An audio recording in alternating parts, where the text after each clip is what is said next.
All right, welcome back to 656 Sports Things. These are my quick thoughts of the last two matches,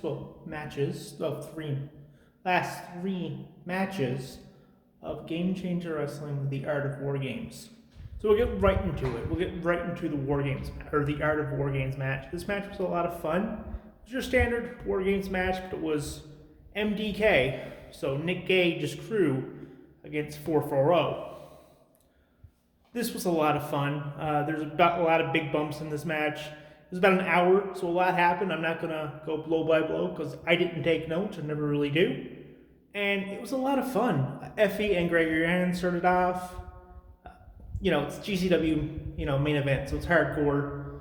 You get, your standard GCW fare. You get doors being broken, light tubes being broken, all that fun, good stuff. There's a scaffold, so it's basically a War Games cage with the top off, and a scaffold, because obviously, a War Games cage with light tubes surrounding one ring and all that fun jazz isn't dangerous enough. Atticus Cogar hits an Emerald Fusion. You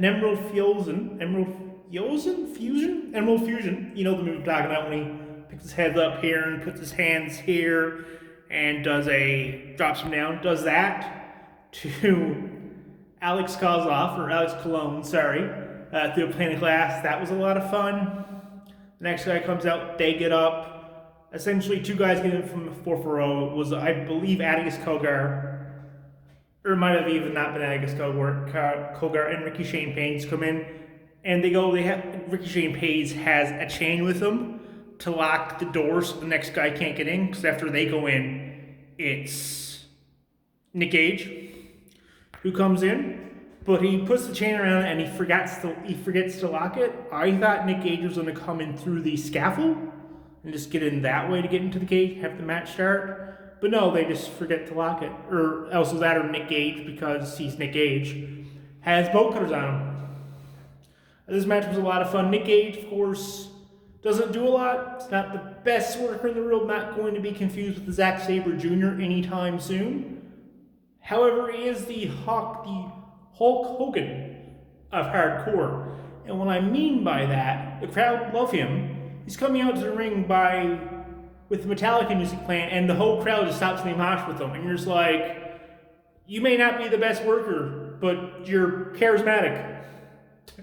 And you're the ace of GCW. So I don't think it matters how good of a worker you are. What you do, people love. So yay for Nick Gage. The match essentially ends there's a spot in the match where the MDK team beats up all of Ricky Shane Page's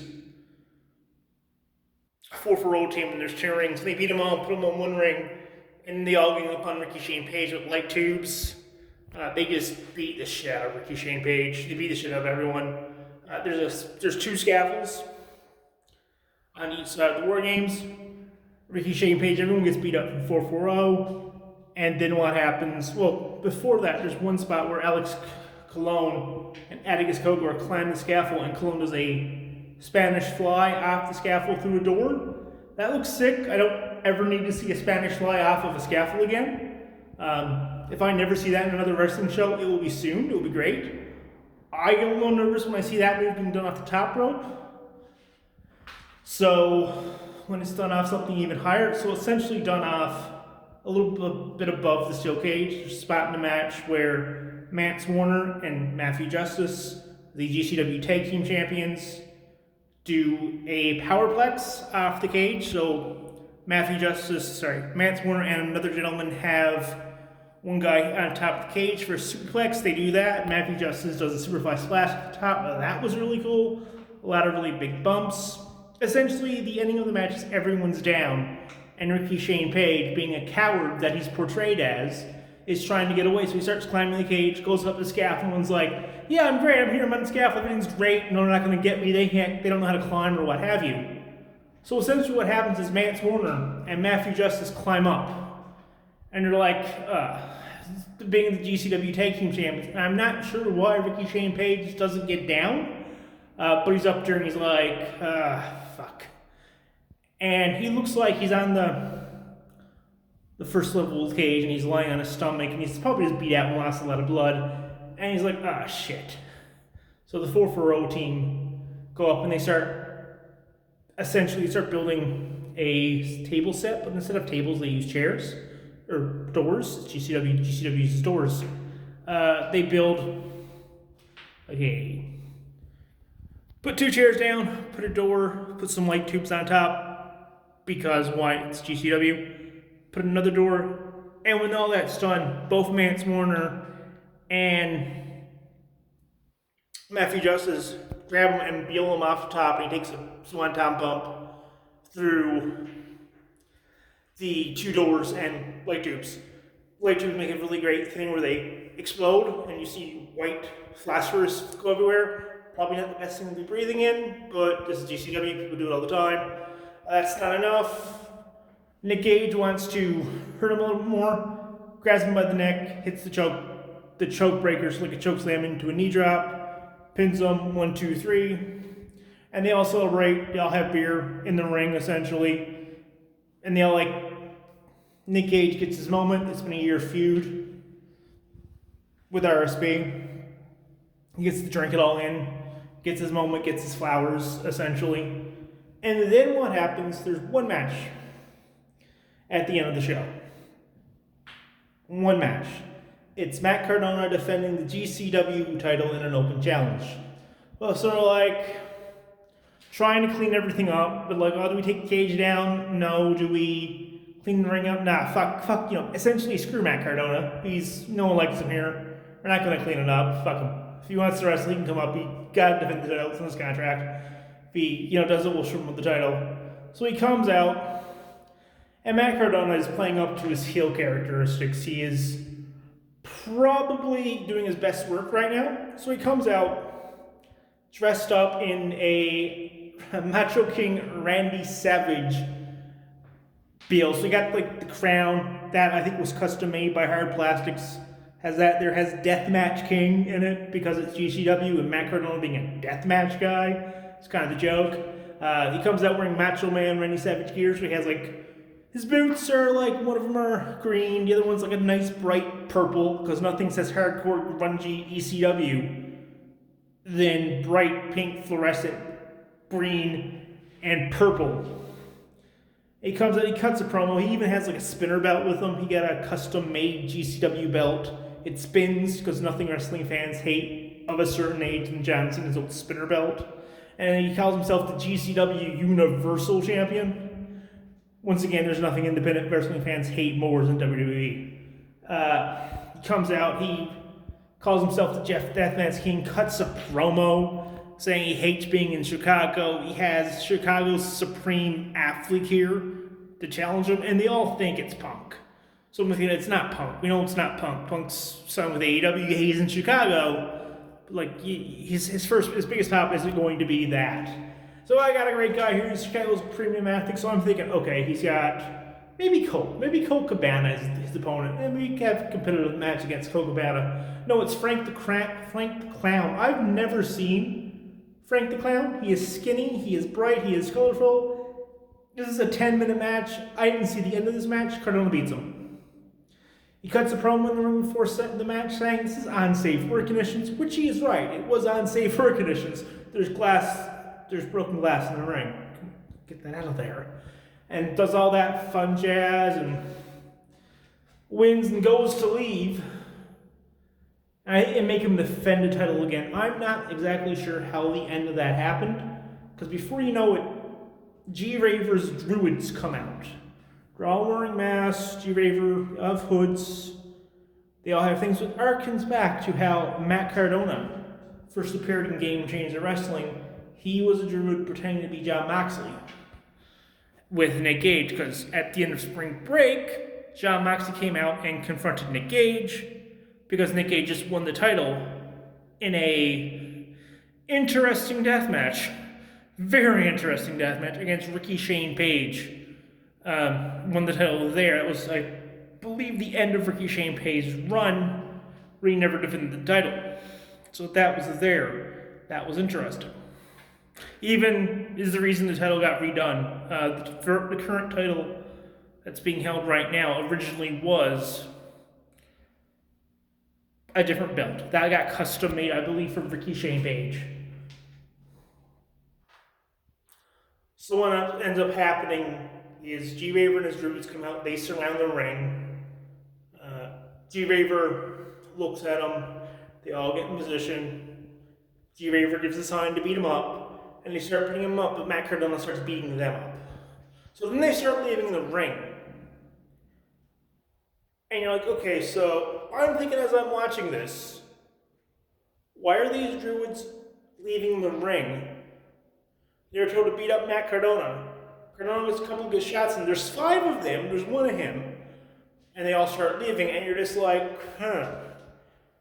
And, Cardona's cutting a promo because he's Cardona. So, what's going on, Brett Lauderdale? What's going on? Like, you can't find competition for me? You bring out G Raver to beat me up, and he takes off, a pussy? And then there's one Druid behind him. And this Druid is starting to walk with a certain swagger, almost Moxley-esque swagger. Matt Cardona turns around. Moxley hits him with a DDT. Turns around, hits him with a DDT, comes up, takes off the hood, takes off the Druid guard, and pins Matt Cardona. And Jon Moxley is now your GCW World Heavyweight Champion. This is where I'm going to have a bit of confusion with this. Is he, though? Because Cardona defended the belt against Frank the Clown and beat him. So, can Matt Cardona come and say, because Matt Cardona in storyline does have a lawyer. His lawyer is Smart Mark Sterling, who is on AEW television as the manager of Jade Carter. So could he go, because there's a GCW show tomorrow, Effie's Big Gay Brunch. Could Matt Cardona or his lawyer come out and say, he defended the title, that match count between Moxley, he should still be the champion? That would be great heel heat coming there. And before it's all over, before the night is done, Cardona leaves the ring. We're not sure what's going on with Cardona. Cardona could still have a unique plan to being the champion. Although the referee and all that fun jazz did announce Moxley as the new champion. However, was that match signed by GCW? And if so, if it was signed, does Cardona have legitimate beef against, like, hey, I should still be the champion. I defended my title rightfully so against Frank the Clown. I'm still the champion. That belt is mine. And he could heal it by saying he'd sue. Or he'd sue Brent Lauderdale or something. And at the end of the match, Moxley's celebrating after winning the GCW title from Matt Cardona. The Deathmatch King, Matt Cardona. And at the end, Nick Gage comes out. Because this whole thing started at spring break when Moxley interrupted Nick Gage's title win. So, Moxley says, I've been trying to get the GCW title for 10 years. The company started. I want to be here. Yes, I do work for another company, but I can win here. And I essentially dropping the gauntlet to Nick Gage. Nick Gage comes out and says, yeah, I accept the challenge, and we're going to have the match at GCW in the future. So I'm not sure what happens. I'm not sure where this goes. I think there's 2 very interesting things that are going on here.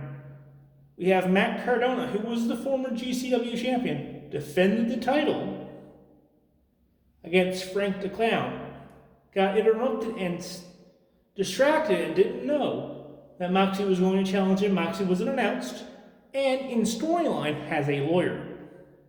Could Matt Cardona use his lawyer, Smart Mark Sterling, and say, hey, I deserve a shot at this title, and hey, I deserve a shot at the title, or I should still be the champion. And if you don't, I'll sue. I have a lawyer, I'll sue you. Brett Lauderdale, do you really want to be sued?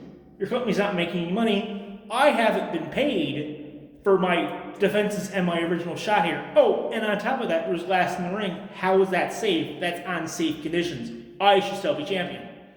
And he has rights on that. And then Moxley, I'm the champion. I don't care. And you have a match with Nick Gage. Or you strip Moxie of the belt because he didn't actually win it? Under pressure, give it back to Cardona. Cardona keeps being the heel that everyone despises, and you get a #1 contendership match. She Moxie engaged. We still get the Moxie engaged death match, but the winner of that match goes on to take on Matt Cardona. Anyway, if you liked this video, let me know by hitting the like and subscribe button. The like button and the subscribe button both cost $0 and helps me out a lot. You all have a great rest of your day, and I'll talk to you again soon. Bye.